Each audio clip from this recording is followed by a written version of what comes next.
In every heart burns the illusion that love, whether of family, of friends, or of subjects, is eternal. Yet I, Niccolò Machiavelli, tell you this: those who place trust in affection alone are already undone. Power, stability, and survival demand not warmth of the heart, but the steel of cold reason. You have been betrayed before, perhaps even by those closest to you. You gave trust, and they used it. You showed mercy, and they grew bold against you. Today, we answer a question that torments rulers and common men alike. Why must you become cold-blooded, even with your loved ones, if you wish to endure? Consider this truth, though it may sting your heart: sentiment is weakness. It is the silent chain that binds men and rulers alike to their destruction. For what is sentiment but a softness of spirit, an indulgence of feeling that clouds judgment? You believe yourself noble when you forgive a betrayal, merciful when you spare a rival, or gentle when you overlook the faults of a loved one. But in truth, you have surrendered strength for illusion, power for comfort, and in time, this indulgence shall be the very dagger that pierces your back.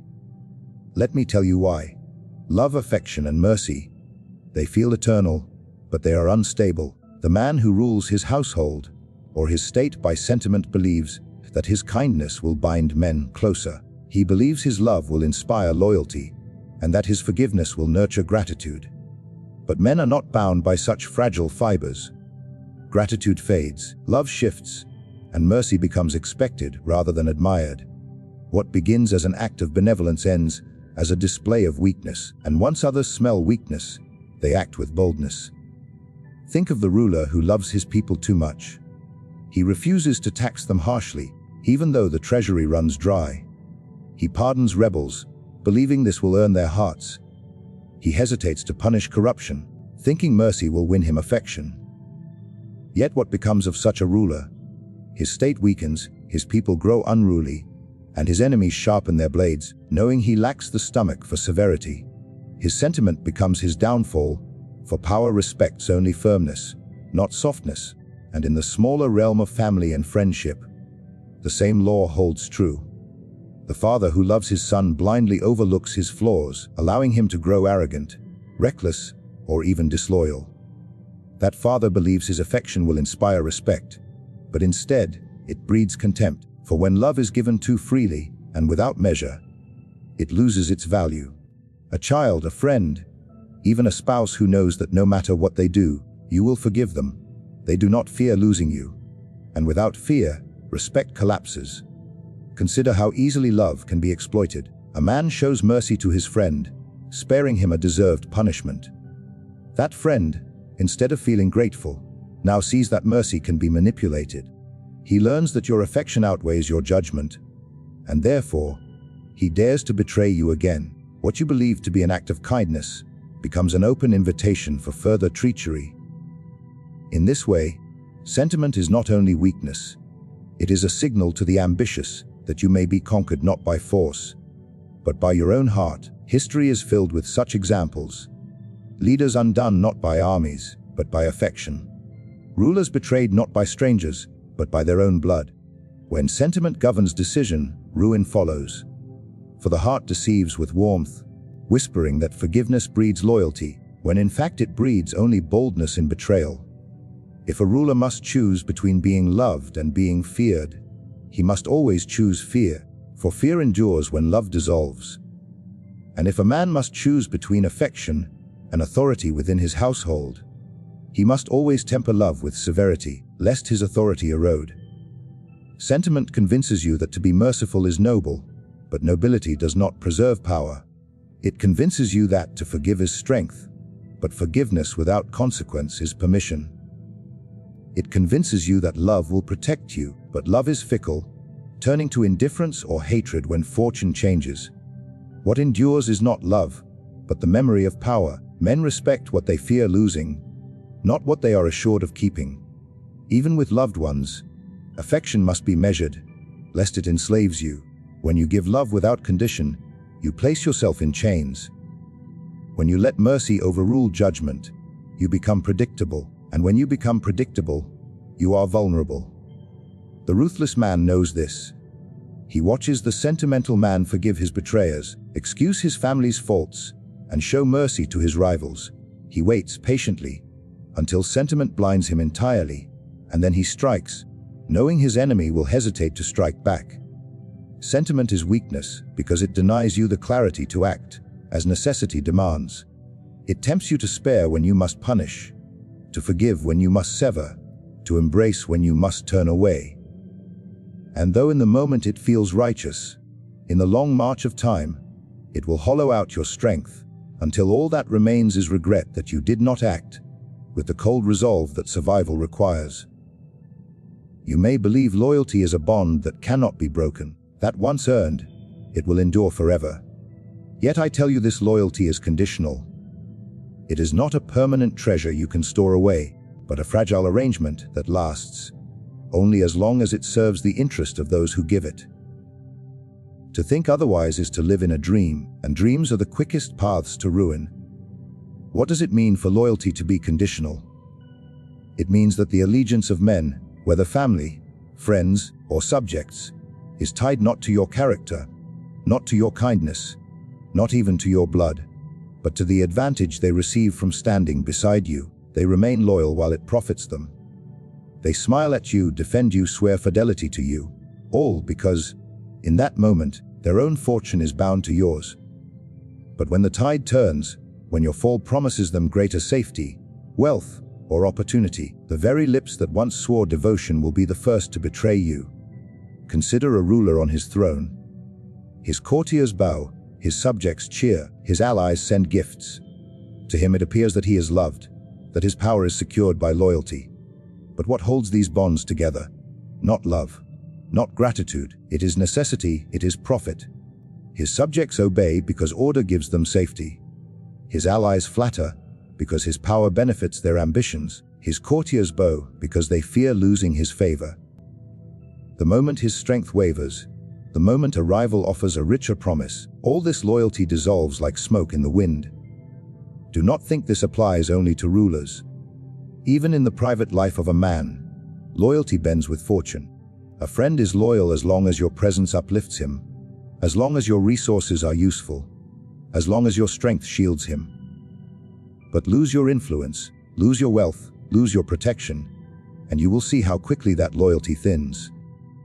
Even kin, bound by blood, are not immune. Brothers rise against brothers when inheritance is at stake. Children abandon fathers when their advancement depends upon it.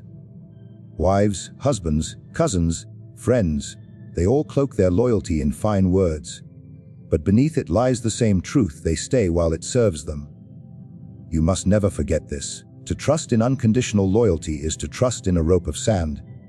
Men are not angels, moved by eternal devotion. They are creatures of interest, bound by what they gain and unbound by what they lose. And so, to secure loyalty, you must not depend on love, or gratitude, or the memory of kindness. These things fade, and when they fade, betrayal enters. Instead, you must tie their loyalty to necessity. Make them understand that their survival, their fortune, their very peace depends upon their bond with you. Then, and only then, will they cling to you. Not because they love you, but because to abandon you is to abandon themselves. Think of the general who commands his soldiers. If he treats them kindly, feeds them well, and promises them glory, they will cheer him today. But when battle comes, if they do not fear the cost of desertion, many will flee. Gratitude does not hold men on the battlefield. Fear of punishment, fear of dishonor, fear of losing everything, that binds them in place. And once they taste victory under his command, their loyalty grows not from affection, but from the fact that following him secures their lives. Even with loved ones, this law holds true. A son respects a father not because the father loves him without question, but because that love is balanced with authority, with discipline, with consequence. A wife or husband stays faithful not because affection alone is eternal, but because the bond of marriage is made into necessity, with costs for betrayal and rewards for loyalty. When necessity is absent, affection alone will not preserve fidelity. Loyalty is conditional, and the wise man sees it clearly. He does not deceive himself with the thought that past kindness, will protect him in future storms. He does not mistake words of affection for chains of obligation. He knows that loyalty, like any bargain, must be continually bound to interest, reinforced by fear, and made inseparable from survival. Only then does it endure. Otherwise, the day will come when those who swore loyalty with their mouths betray it with their hands. For their interest has shifted, and their advantage lies elsewhere. There comes a moment in every life, in every reign, in every struggle for survival, when the heart demands one course and necessity demands another. It is in this moment that the fate of a man, of a ruler, of a legacy, is decided. For those who yield to the heart, ruin waits patiently. But those who act with cold-blooded resolve preserve their power, their authority, and their future. Cold-blooded decisions are not a choice. They are the lifeline of survival. You must understand this clearly. Power is not maintained by affection, nor by the applause of the crowd, nor by the tenderness of family ties. It is maintained by the ability to see through illusion and strike as necessity demands, without hesitation, without trembling, without the burden of regret. Many rulers have lost their thrones, not because they lacked armies or wealth, but because they hesitated to be ruthless when the time called for it. A single act of misplaced mercy can undo years of strength. A single moment of softness can embolden enemies and teach others that your will can be bent. The danger of warm-hearted decisions lies in their inability to command respect. When a leader spares a traitor, thinking to win gratitude, he does not gain loyalty, he gains contempt.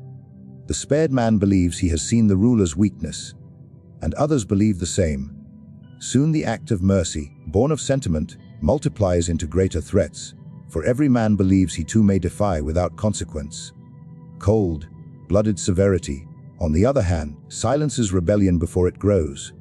A punishment delivered swiftly, a betrayal crushed without hesitation, secures not only obedience but also respect. For men may grumble against cruelty, but they fear it, and in fear, they obey.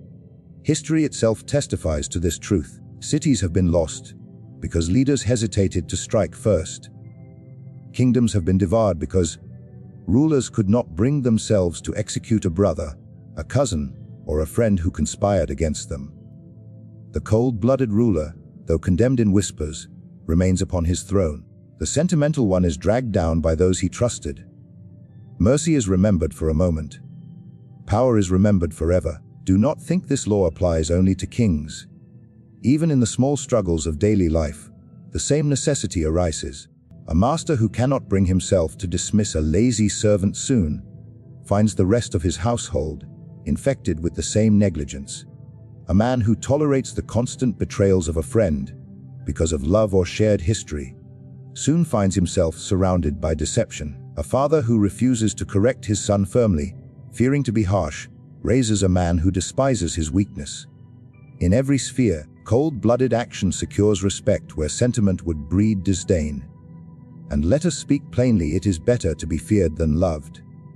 Love is fickle, shifting with mood, circumstance, and fortune. Fear, once instilled, endures. The loved ruler is praised in prosperity, but abandoned in disaster. The feared ruler is cursed in prosperity, but obeyed even in disaster. Love can be withdrawn in a moment of anger. Fear binds men even when they rage against it. Love dissolves when your fortunes sink. Fear remains, for men still tremble at the memory of your severity. Cold-blooded decisions, however, are not cruelty for cruelty's sake. They are not wild acts of savagery. They are deliberate, measured, and precise. The wise ruler or the wise man acts with cruelty not constantly, but decisively. He strikes when it is necessary, and he strikes hard enough that he need not strike again.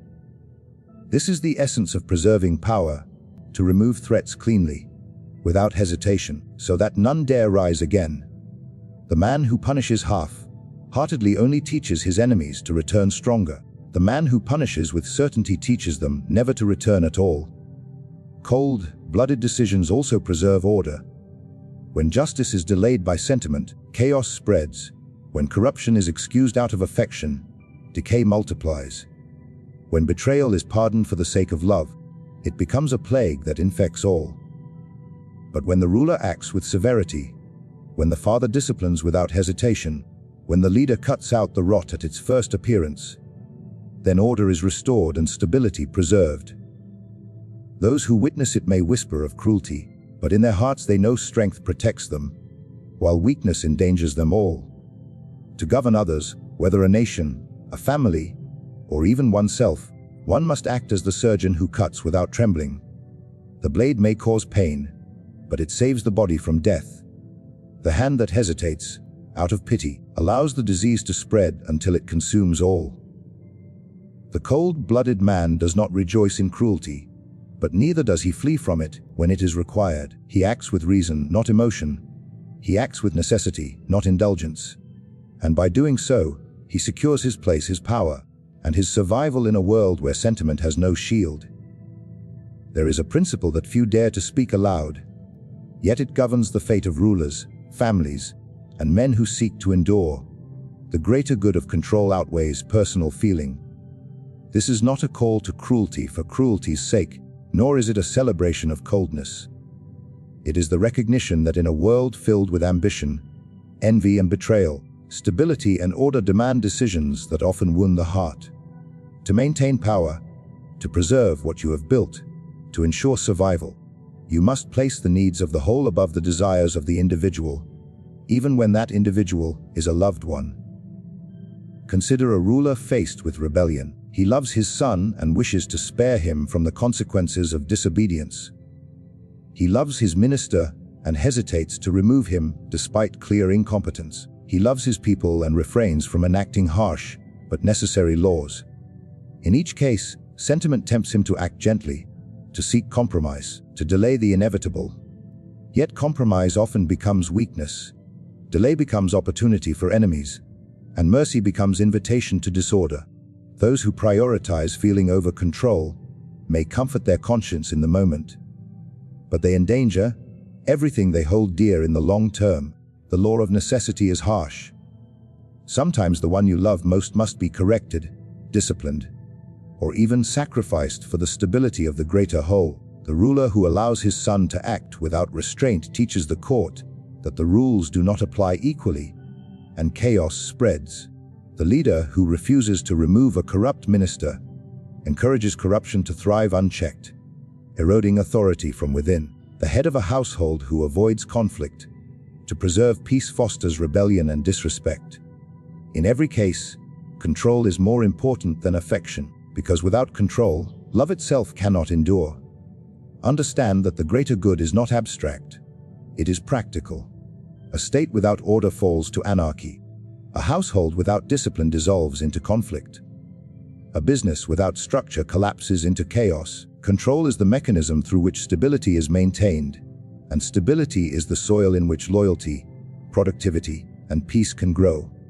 Sacrifices, even painful ones, are the tools that maintain this soil. The ruler who punishes disloyalty, the father who disciplines his child, the leader who removes weakness, all act not out of hatred but out of necessity.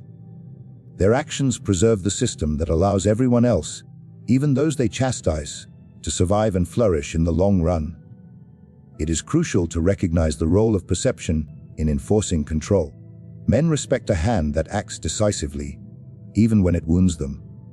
They fear disorder more than they resent severity. The ruler who acts coldly when required signals that stability is non-negotiable. The father who enforces rules signals that order within the family is essential.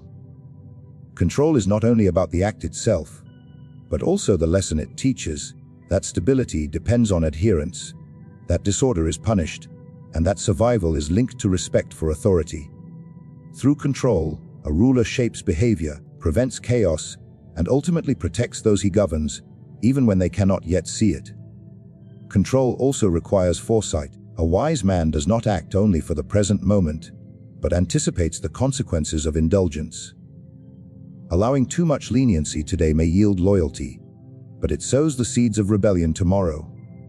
Acting with firmness may provoke temporary resentment, but it secures a future in which loyalty, discipline, and respect thrive.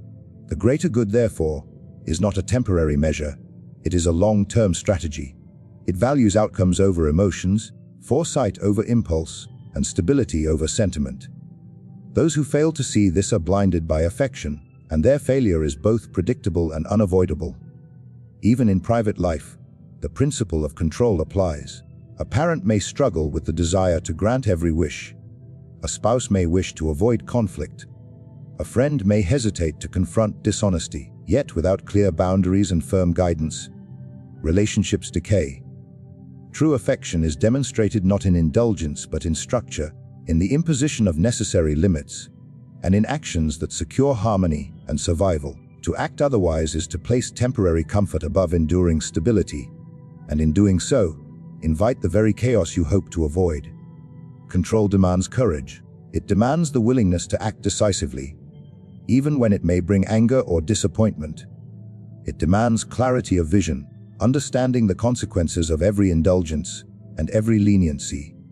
It requires seeing the larger picture, knowing that the suffering of one, though painful, is outweighed by the preservation of the many.